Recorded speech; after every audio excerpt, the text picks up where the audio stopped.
पुरस्कार हमारे भाई वेद प्रकाश उर्फ पिंटू जी, आपकी तरफ से बहुत बहुत रुपये का पुरस्कार आया है और हमारा शुभ आशीर्वाद आपके ऊपर लगे और ये परिवार हरा भरा रहे कि आने वाला हर एक दिन खुशियों का समंदर छलकता रहे कि हमारे ग्राम सभा में शिकारपुर घाटी शिकारपुर ग्राम सभा में कभी कोई आफत विपद कोई आंच न आए। एक बार जो जानकारी बजा दीजिए आप लोग। अच्छा तो कैसे कहती है रे, तेरा दिमाग नहीं तो खराब है। अरे कभी जो सूट मिला का समझा थी कहीं अलग देखा हुआ तू। अच्छा मिश्री जी के मार सुनो बताते हैं। अरे भैया से पैसा ले ली तो ताली बजा ताली। क्या बात है चाचा जी ने रुपया दिए हैं। अच्छा 1 रुपया याद है भैया के, 1 रुपया भैया के याद है ना गुंजन जी।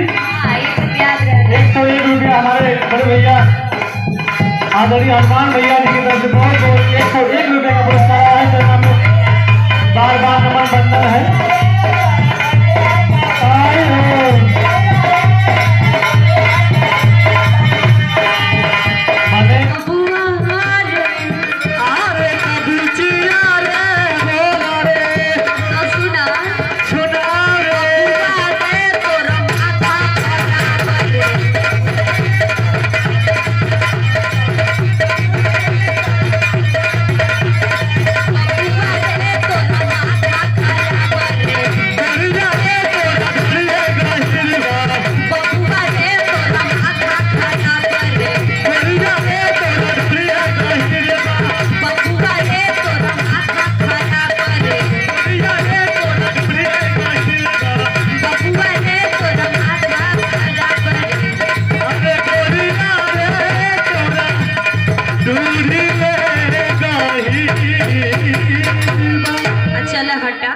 अरे नहीं हटेंगे रे।